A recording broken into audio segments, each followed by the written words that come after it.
ચાલો તો આપણે પી વિભાગના તત્વો જે છે એ પી વિભાગના તત્વો માં છેલ્લે આપણે જેટલું ભણ્યા હતા એમાં કાર્બનના અપરૂપો જે છે એ કાર્બનના અપરૂપો વિશે આપણે વાત કરી. હવે જે વાત કરવાની છે જે કાર્બનના ઓક્સાઇડો વિશે અભ્યાસ કરવાનો છે. કાર્બનના ઓક્સાઇડોમાં મુખ્યત્વે કાર્બન એ બે પ્રકારના ઓક્સાઇડ ધરાવે છે. એક છે કાર્બન મોનોક્સાઇડ અને બીજું છે કાર્બન ડાયોક્સાઇડ. આપણે આ બંને કાર્બનના મોનોક્સાઇડ અને ડાયોક્સાઇડમાં એની બનાવટ અને એના ગુણધર્મો વિશે અભ્યાસ કરશું. પહેલા વાત કરવાની છે કાર્બનના monoxide. Carbon monoxide carbon monoxide એ ઓક્સિજન અથવા તો હવાના મર્યાદિત જથ્થાની હાજરીમાં, જો મર્યાદિત જથ્થો જરૂરી છે એટલે અહીંયા મર્યાદિત જથ્થો એટલે અહીંયા કાર્બનનું આંશિક દહન શબ્દ વાપરી શકો અથવા તો આંશિક ઓક્સિડેશન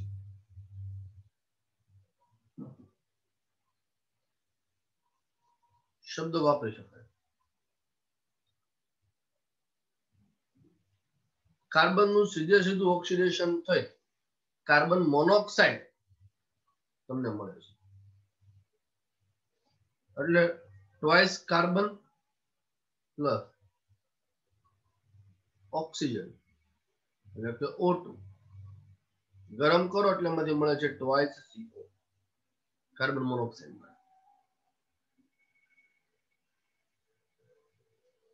આ એક સામાન્ય પ્રક્રિયા છે, પણ જ્યારે તમારે એનું ઉત્પાદન કરવાનું હોય બરોબર તે કેવી રીતે મળે તો કે નાના પાયા પર શુદ્ધ કાર્બન મોનોક્સાઇડ નું ઉત્પાદન ફોર્મિક એસિડ કાર્બોક્સિલિક એસિડ નો પ્રથમ એસિડ એટલે કે મિથેનોઇક એસિડ ફોર્મિક એસિડ એની સાંદ્ર સલ્ફ્યુરિક એસિડ ની સાથે 373 કેલ્વિન તાપમાને નિર્જલીકરણની પ્રક્રિયા કરવામાં આવે. નિર્જલીકરણની પ્રક્રિયા એટલે શું તો કે HCOOH છે એમાંથી પાણી નો દૂર થાય -H2O.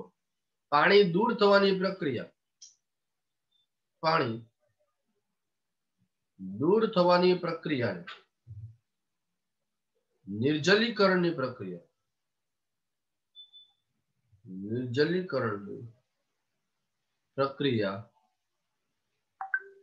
કહેવાય છે. પાણી દૂર થવાની પ્રક્રિયા બરોબર. એટલે 373 કેલ્વિન તાપમાને એસિડની હાજરીમાં તમે ગરમ કરો તો એસિડનો પાણી પ્રત્યે પ્રેમ હોય એટલામાંથી પાણી દૂર કરી નાખે.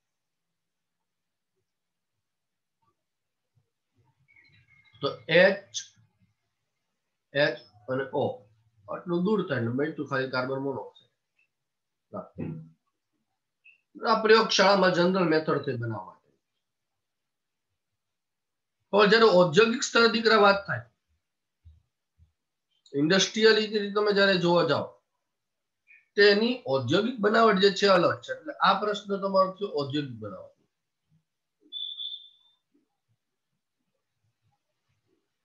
ઔદ્યોગિક બનાવટ ઔદ્યોગિક સ્તરે કાર્બન મોનોક્સાઇડ નું ઉત્પાદન કરવામાં એને ગરમ કોક પરથી કોક એટલે કાર્બન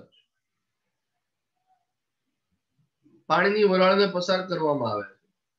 આ રીતે મળતા કાર્બન મોનોક્સાઇડ પ્લસ H2 ના મિશ્રણને જળવાયુ અથવા તો સંશ્લેષિત વાયુ કહેવાય છે. મોસ્ટ આઈએમપી છે, યાદ રાખજો. જળવાયુ કોને કહેવાય તો કે CO પ્લસ H2 નું 1:1 મિક્સચર. CO પ્લસ H2 એને જળવાયુ અથવા તો સંશ્લેષિત વાયુ તરીકે ઓળખાય. કોક એટલે કાર્બન કોલસો. ગરમ કોલસા ઉપરથી પાણીની વરાળને તમે પસાર કરો 473 થી 573 કેલ્વિન એટલે એમાંથી તમને કાર્બન મોનોક્સાઇડ પ્લસ H2 નું મિશ્રણ મળે દીકરા. એ મિશ્રણ એટલે એને કહેવાય છે જળવાયુ. જળવાયુ. હવે અહીંયા તમે જે પાણીની વરાળ તમે પસાર કરી છે પાણીની વરાળને બદલે તમે જો હવે હવાનો ઉપયોગ કરો એટલે ખાલી હવાની હાજરીમાં તમે એનું જ્યારે દહન કરો તો વાતાવરણમાં બેઠા કાર્બન ઓક્સિજનની સિવાય નાઇટ્રોજન પણ છે. તો તમને અહીંયા હાઇડ્રોજનની જગ્યાએ કોણ મળવાનું છે? તો અહીંયા નાઇટ્રોજન મળવાનું, CO+N2.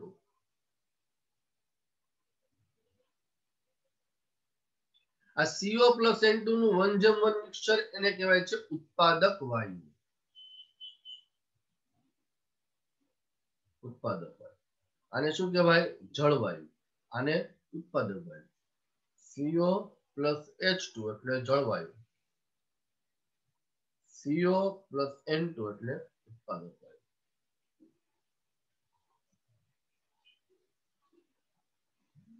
કાર્બન પ્લસ N2 બનાવે છે કાર્બન મોનોક્સાઇડ પ્લસ H2. બરાબર? H2 ના N2 આવે, N2 આવે.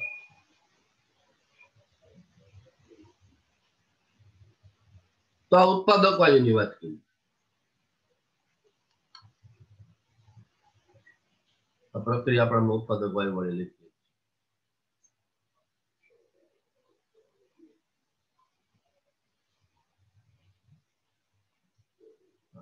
અહીંયા N2 આવે. જળવાયુ અને ઉત્પાદક વાયુ ખૂબ જ અગત્યના ઔદ્યોગિક ઈંધણ છે. ઈંધણ એટલે જે તમારી કોઈ પણ પ્રક્રિયાને કરવા માટે, પ્રક્રિયાને શરૂ કરવા માટે ઉર્જા જે પૂરી પાડતી હોય ઈંધણ. જળવાયુ ઉત્પાદક વાયુમાં રહેલો કાર્બન મોનોક્સાઇડ નું વધુ દહન થાય તો કાર્બન ડાયોક્સાઇડ મળે. એટલે કાર્બન મોનોક્સાઇડ જે હોય વધુ દહન એટલે ઓક્સિજનની હાજરીમાં દહનની પ્રક્રિયા થાય, એમાંથી મળે તમને કાર્બન ડાયોક્સાઇડ. અને ઉષ્મા ઉત્પન્ન થાય, પ્લસ હીટ ઉત્પન્ન થાય. આ ઉષ્મા જે છે એ કોઈ પણ રાસાયણિક પ્રક્રિયા કરવા માટે જરૂરી છે, જે તમારે કાર્બન મોનોક્સાઇડના દહનથી પ્રાપ્ત. જનરલી કાર્બન મોનોક્સાઇડ રંગહીન, વાષ્પહીન અને પાણીમાં મહદ અંશે અદ્રાવ્ય. આ એના ભૌતિક ગુણધર્મો. આગળ જે હતી એની બનાવટો. અને પ્રબળ રિડક્શન કરતા છે બેટા. રિડક્શન કરતા પોતાનું શું થાય? ઓક્સિડેશન થાય.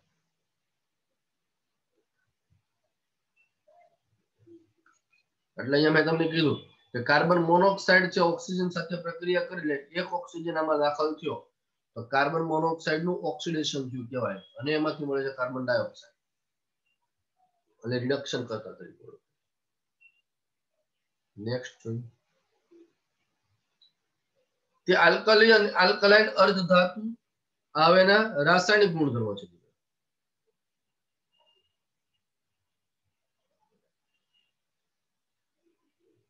રાસાયણિક ગુણ તે આલ્કલી, આલ્કલાઇન અર્ધ ધાતુ. આલ્કલી એટલે કોણ? તો કે સમૂહ નંબર 1 આલ્કલી, અને સમૂહ નંબર 2 એટલે આલ્કલાઇન અર્ધ ધાતુ.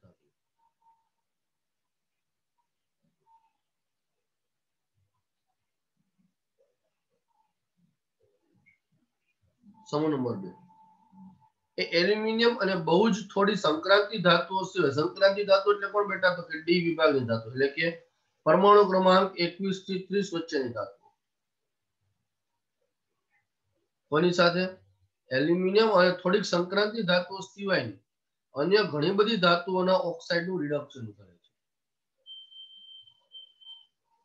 આલ્કલીનું ન કરી શકે, આલ્કલાઇન અર્ધ ધાતુનું ન કરી શકે, એલ્યુમિનિયમનું ન કરે, ને થોડીક સંક્રાંતિ ધાતુઓનું નથી કરી શકે. બાકીની બધી ધાતુઓનું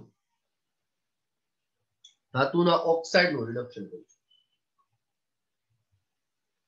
માટે કાર્બન મોનોક્સાઇડના આ ગુણધર્મનો ઉપયોગ એ ધાતુઓને તેમના ઓક્સાઇડ અયસ્કમાંથી નિષ્કર્ષિત કરવામાં વપરાય છે. એટલે અહીંયા ધાતુના ઓક્સાઇડ Fe2O3 તમે જુઓ છો તો Fe2O3 માંથી Fe મેળવવા માટે carbon monoxide as a reduction કરતા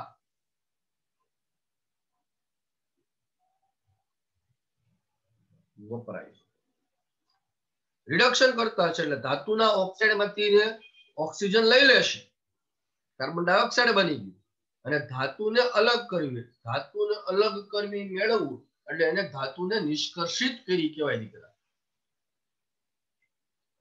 એવી રીતે ઝિંક ઓક્સાઇડ છે. જો ઝિંક ઓક્સાઇડ નું કાર્બન મોનોક્સાઇડ સાથે પ્રક્રિયા કરો એટલે ઓક્સિજન છે કાર્બન મોનોક્સાઇડ માંથી કાર્બન ડાયોક્સાઇડ સ્વરૂપે વાયુ અવસ્થામાં દૂર થાય એટલે ઝિંક ધાતુ તમને શુદ્ધ મળે. બરાબર. નેક્સ્ટ બંધારણની હવે વાત છે.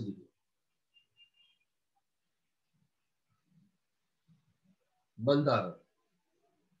કાર્બન મોનોક્સાઇડ ના અણુમાં કાર્બન અને ઓક્સિજન પરમાણુની વચ્ચે એક સિગ્મા અને 2 પાઈ બંધ.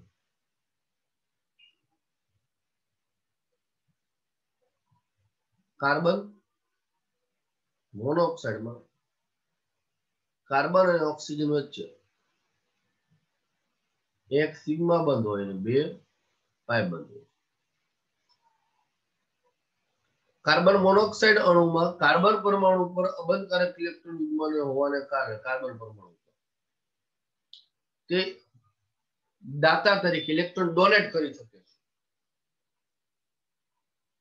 જ્યારે કેટલીક ધાતુઓ સાથે ગરમ કરવામાં આવે ત્યારે તે ધાતુ કાર્બોનિલ બનાવે છે.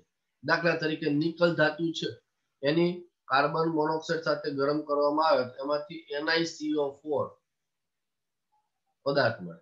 આ NiCO4 એને કહેવાય ટેટ્રા કાર્બોનિલ નિકલ.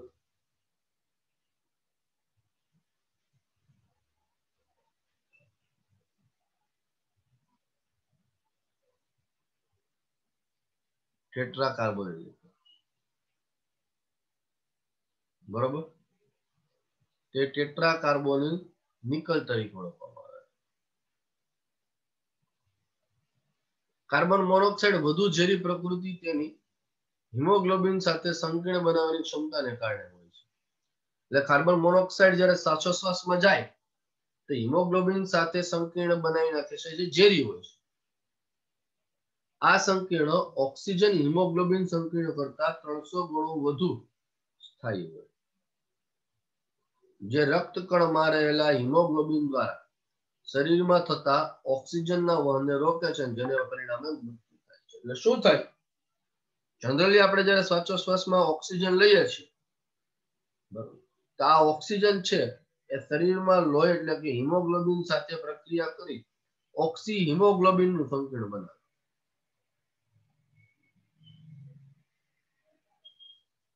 હવે આ ઓક્સી હિમોગ્લોબિન છે ને એ શરીરના દરેક ભાગ સુધી જાય, દરેકના કોષમાં જઈને ત્યાં લોહી ઓક્સિજન પૂરો પાડે.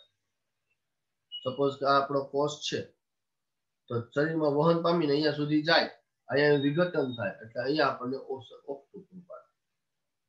પણ હવે જ્યારે એમાં શરીરમાં કાર્બન મોનોક્સાઇડ આવે તો HB ઓક્સિજનની જગ્યાએ કાર્બન મોનોક્સાઇડ સાથે સંકીર્ણ કરે. ઓક્સી હિમોગ્લોબિન કરતા આનું સંકીર્ણ પાછું 300 ગણું વધુ સ્થાયી છે. એટલે તો સ્વાભાવિક છે કે હિમોગ્લોબિન ને શું છે સારો મળે એની સાથે પ્રક્રિયા કરે જેથી રક્તકણ દ્વારા શરીરમાં ઓક્સિજન પૂરું ન પડે. ઓક્સિજન પૂરું ન પડે એટલે વ્યક્તિ મૃત્યુ પામે છે. આ મેઇન વસ્તુ છે. બરોબર. ત્યાર પછી કાર્બન ડાયોક્સાઇડ. બરોબર.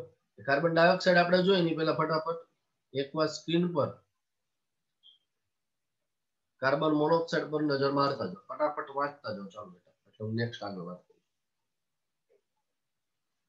જો કોઈ વિદ્યાર્થીને તકલીફ હોય તો એ મને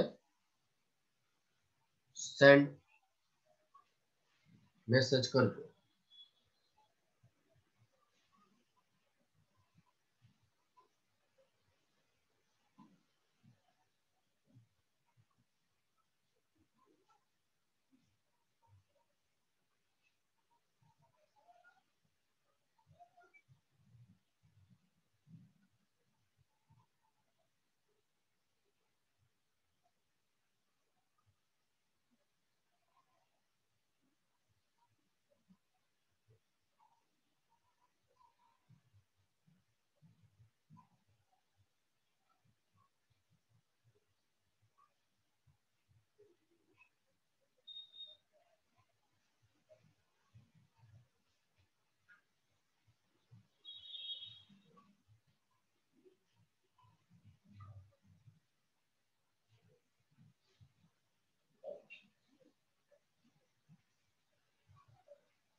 ચાલો હવે વાત કરવાની છે આપણે દીકરા કાર્બન ડાયોક્સાઇડ. કાર્બન મોનોક્સાઇડ ની વાત તો કરી. કાર્બન મોનોક્સાઇડ માં આપણે શું દીકરા જોયું તો કે એની બનાવટ,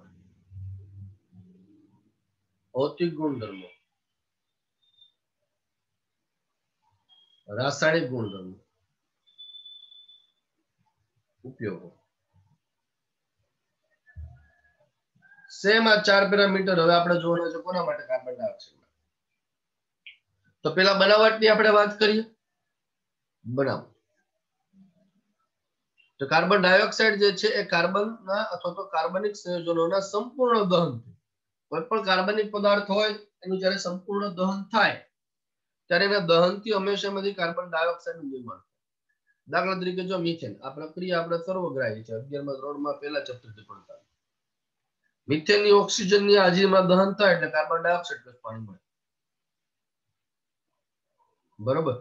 જ્યારે લેબોરેટરીમાં પ્રયોગશાળાની બનાવટ, કેલ્શિયમ કાર્બોનેટ જે છે એ કેલ્શિયમ કાર્બોનેટની મંદ HCl સાથે પ્રક્રિયા કરવામાં આવે તો એમાંથી કેલ્શિયમ ક્લોરાઇડ જલીય દ્રાવણ મળશે અને કાર્બન ડાયોક્સાઇડ વાયુ અવસ્થામાં તમને પ્રાપ્ત થાય, જેને સરળતાથી તમે અલગ કરી શકો છો.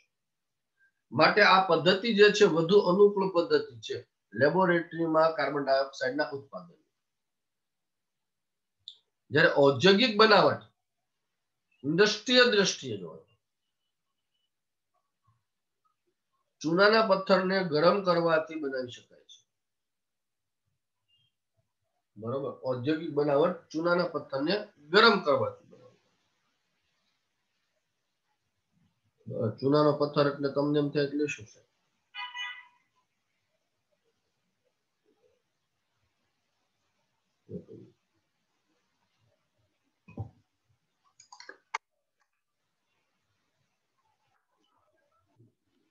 ચૂનાનો પથ્થર એટલે શું? તો કે ભાઈ કેલ્શિયમ કાર્બોનેટ. કેલ્શિયમ કાર્બોનેટને તમે ગરમ કરો એટલે એમાંથી મળે calcium oxide plus carbon dioxide વાયુ અવસ્થામાં મળે. બરોબર. આ ઔદ્યોગિક બનાવટ છે. નેક્સ્ટ હવે વાત કરીએ આપણે એના ભૌતિક ગુણધર્મો. રંગવિહીન વાષ્પવિહીન.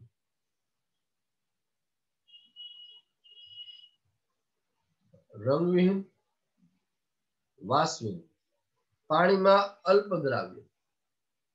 તેથી જૈવ રાસાયણિક એટલે બાયોકેમિકલ અને ભૂરાસાયણિક જીઓકેમિકલી મહત્વ ધરાવે છે. પાણી સાથેની પ્રક્રિયાથી H2CO3 કાર્બોનિક એસિડ બનાવે છે, જે નિર્બળ દ્વિબેઝિક એસિડ છે. બે તબક્કામાં વિઘટન. દ્વિબેઝિક હોય એટલે બે તબક્કામાં વિઘટન પામે. કાર્બોનિક એસિડ જો CO2 પ્લસ H2O એટલે બનાવશે H2CO3. આ H2CO3 એટલે એને કહેવાય કાર્બનિક એસિડ.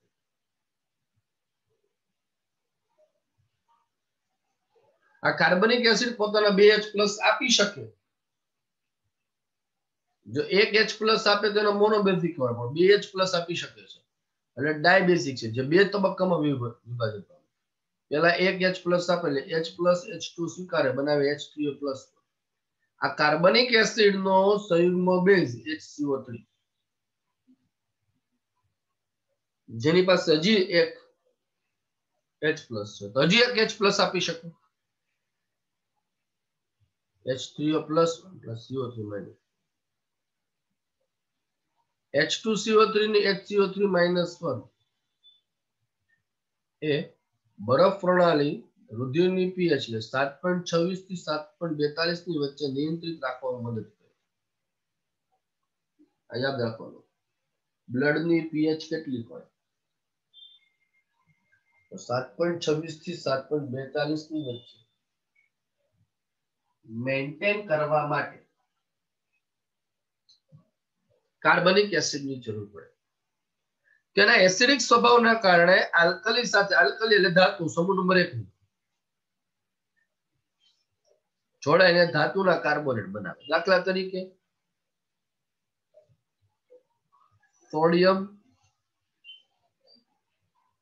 પ્લસ CO3 એટલે બનાવે N2CO3. એનો ધાતુનો ક્ષાર, ધાતુનો કાર્બોનેટ N2CO3 ધાતુનો કાર્બોનેટ. બરાબર.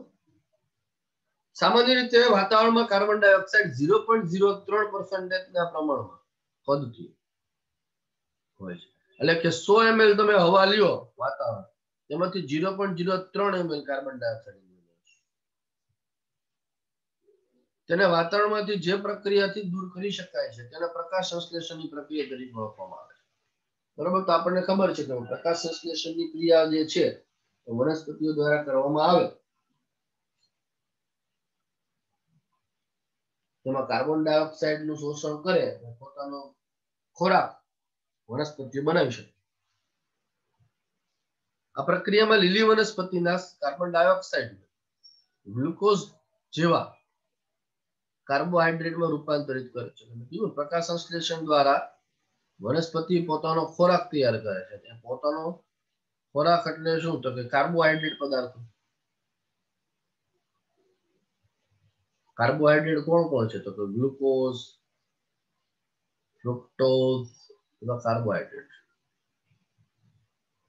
આ પ્રક્રિયાના એકંદર રાસાયણિક ફેરફાર નીચે મુજબ છે. આ પ્રકાશ સંશ્લેષણની પ્રક્રિયા છે 6CO2 + 12H2O સૂર્યપ્રકાશની હાજરીમાં ક્લોરોફિલ. C6H12O6 એટલે એને કહેવામાં આવે છે ગ્લુકોઝ. આપણે ખબર છે કાર્બન ડાયોક્સાઇડ લઈ ઓક્સિજન મુક્ત કરે છે પ્રકાશ સંશ્લેષણ દ્વારા.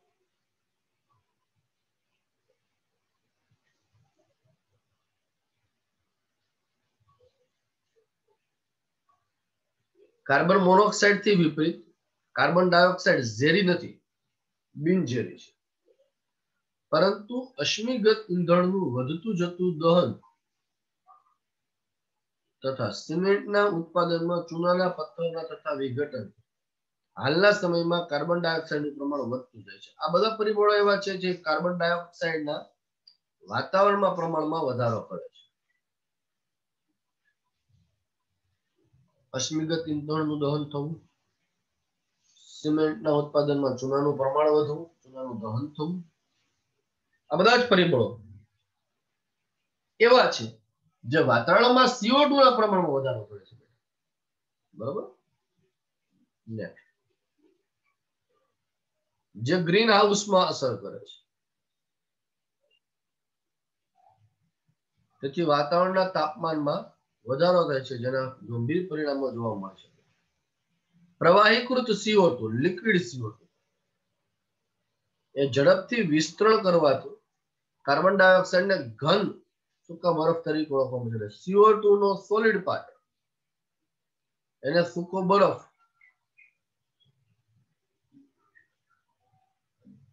તરીકે ઓળખવામાં આવે. સૂકા બરફના ઉપયોગોની વાત, એટલે કે કાર્બન ડાયોક્સાઇડનો ખરેખર ઉપયોગની વાત. સૂકો બરફ એ આઈસ્ક્રીમ અને બરફ આચ્છાદિત ખાદ્ય પદાર્થો માટે પ્રશીતક તરીકે. પ્રશીતક એટલે શું? રેફ્રિજરેટર. એને ઠંડુ રાખવા માટે જે વપરાય, ઠંડુ રાખવા વપરાતા પદાર્થો.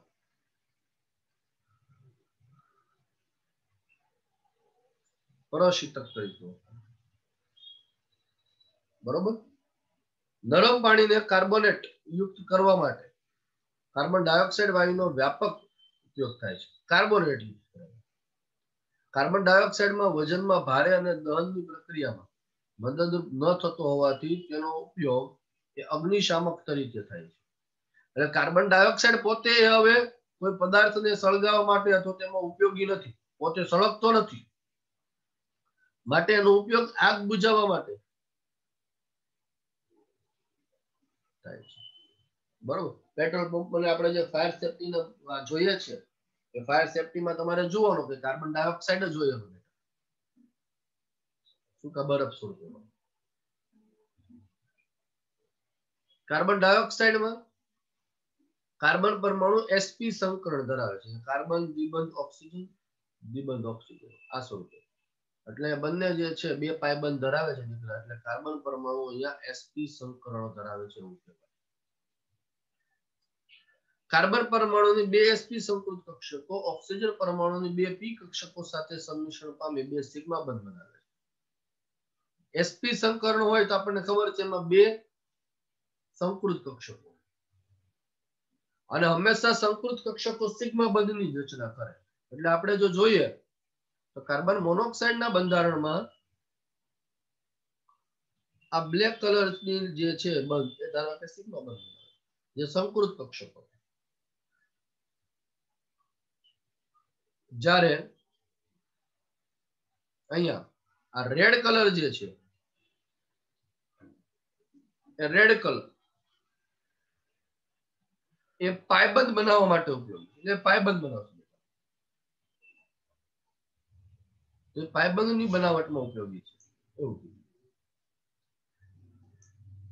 બરોબર. તો આ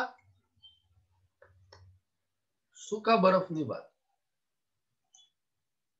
બસ આપણે થોડુંક લઈને પૂરું જ કરીએ છીએ. એટલે અહીંયા કાર્બન અને ઓક્સિજન વચ્ચે પાયબંધ બને છે. અહીંયા કાર્બન પરમાણુ પોતાની p કક્ષક અને ઓક્સિજન પરમાણુ પણ પોતાની p કક્ષકથી પાયબંધ બનાવે માટે એને p પ્રકારનો બંધ કહેવામાં આવે છે. p બંધ કોને કહેવાય બેટા? તો કે બંને પરમાણુ પાયબંધ બનાવવા માટે પોતાની p કક્ષકનો ઉપયોગ કરે છે માટે p પ્રકારનો બંધ છે. આકાર રેખીય છે આપણે જોઈ શકીએ છીએ રેખીય આકાર જેમાં બંધ લંબાઈ 115 છે. 115 કાર્બન મોનોક્સાઇડ નું સંસ્પંદન તમે ચોથા ચેપ્ટરમાં શીખેલા છો. તો આ વાત કરી આપણે કાર્બનના ઓક્સાઇડમાં કાર્બન મોનોક્સાઇડ અને કાર્બન ડાયોક્સાઇડ. હવે આપણે જે વાત કરવાની બાકી છે એ હવે સિલિકોન. એક લેક્ચરની હવે જરૂરિયાત છે એટલે ચેપ્ટર તમારું પૂરું થશે.